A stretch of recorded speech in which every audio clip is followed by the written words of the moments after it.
Gozdem, thanks for coming here to do this with us. Thank you so much for inviting me, Can. Such an honor. So Gozdem, you studied chemical engineering in Istanbul, Turkey, as well as here at Purdue, finally finishing your PhD here at Purdue in 2003. Yes. But I'd like to go back to Gozdem as a teenager. What first sparked your interest in science and technology and engineering? That's an excellent question, actually, because in the very early stages of my school years, I had trouble reading. I was one of the last students in the class that could read, but math always was so enjoyable to me. I could understand the language of math better than the words. So I started gaining more and more interest the more successful I got throughout my years in high school, and my teachers always encouraged me to follow my heart, which my heart always was in science and math. So that's how I started getting interested in a career that involves math and science more than social sciences. So you did a couple of years of postdoctoral research in mechanical engineering technology. How did you apply your background in chemical engineering to mechanical engineering? I imagine that there's some very significant differences in the fields. Absolutely, and that's an excellent question, John, because nowadays we are always advancing technology and science at interface. We always have these multidisciplinary projects. So what I did is, instead of seeing my chemical engineering as a difference, I used it as an advantage to be able to see how we can make a synthesis utilizing the main principles of mechanical engineering, main principles of chemical engineering, and later on I started collaborating with materials engineering and chemistry as well. So many of the basic engineering principles are very common, and the differences always acted as an embellishment, as an advantage in my research, thankfully.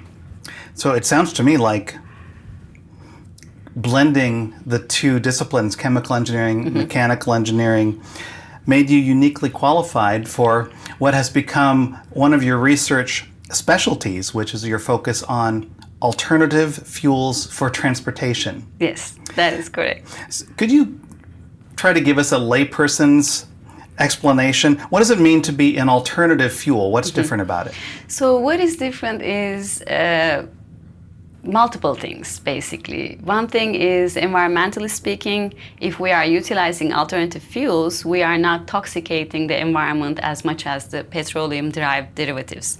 And another thing that is so important is the resources are never going to diminish. They're never going to end. We can always raise biomass, we can always raise plants, we can just go ahead and cultivate, use this biomass towards the energy use.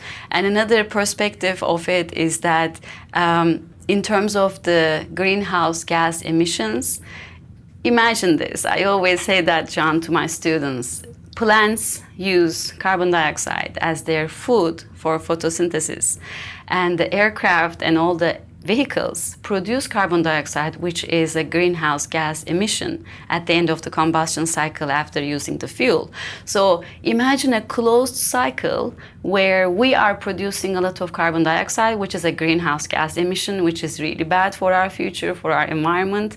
But the plants are already there taking this in. So at the end of the day, we are staying at a carbon neutral growth, which is the, I guess, the optimal solution for any environmental engineer and scientist. So this is the most attractive part of my research, that if we can be successful, we can leave cleaner, more responsible, sustainable futures to our young people, to next generations. Sustainability is a very important perspective of it, yes.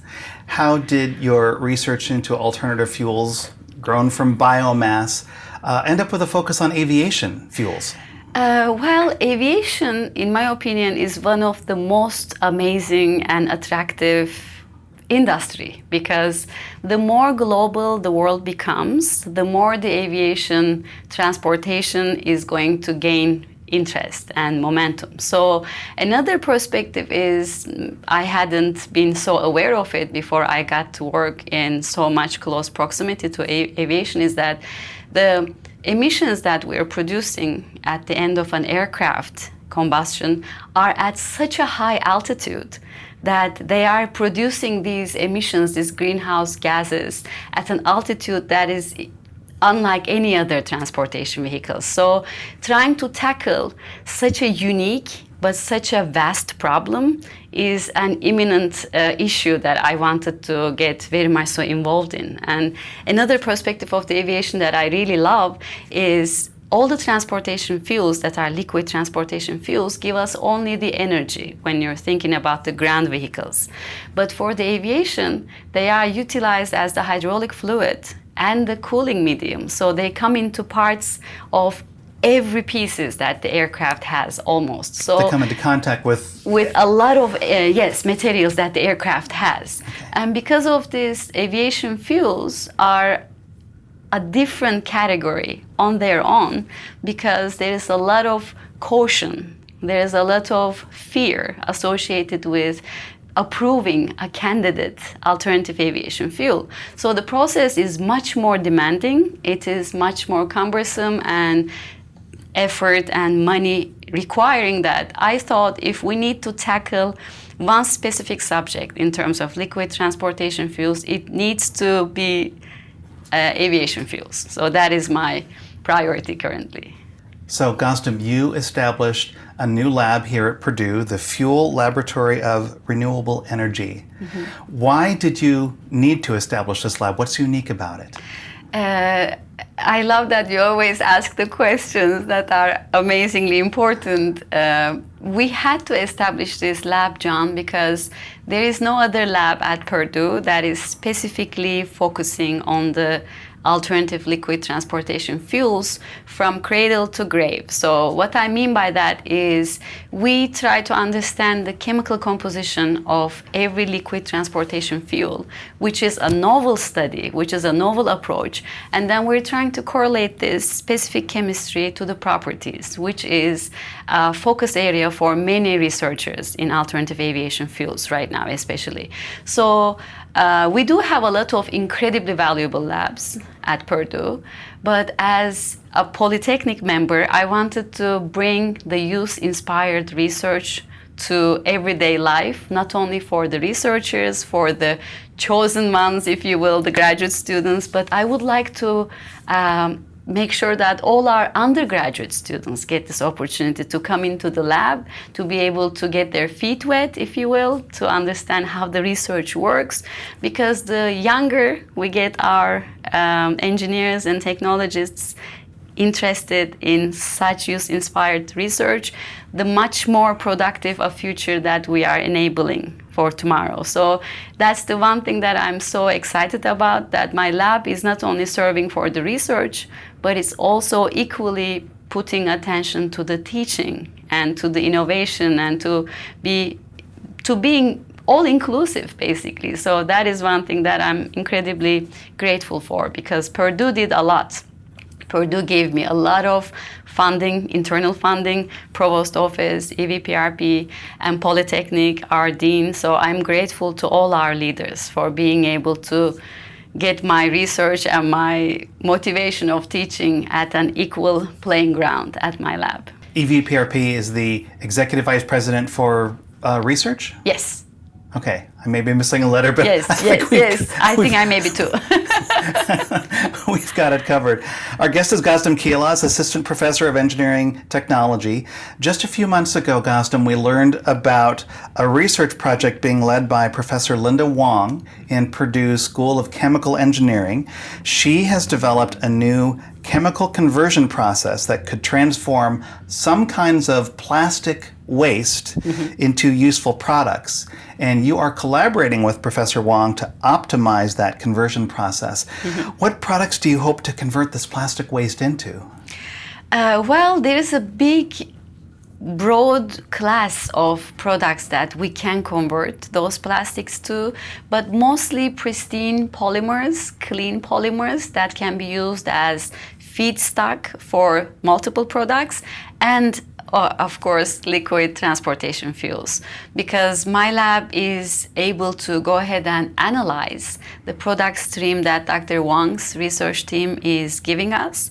And with respect to the specific chemistry that we are observing, we can just give feedback to the reaction just so the parameters can be optimized, tuned with respect to giving us the specific product stream that we need. So I think it's a very good synergy in terms of upstream being very much so connected to the downstream of the process. So we're approaching it as a systems engineering. That's one thing that I love about this project, that we're considering everything and the environmental aspect of it. We're also collaborating with John Sutherland, who is an environmental engineer, and he's helping us with the techno-economic analysis portion of it. So hopefully we will be successful, and we will be giving one option of cleansing the world of all this incredibly large amount of waste plastics that we're currently seeing more and more.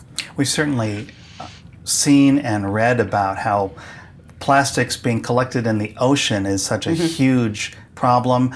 I know we've read some estimates that by, I want to say 2050, there might be more plastic in the ocean than fish. Absolutely. So having a chemical conversion process that could convert at least some kinds of plastic right back into usable fuel or other products, it sounds like the solution that everybody's been looking for. Yes, yes. Is it possible to explain in layperson's terms how the conversion process works?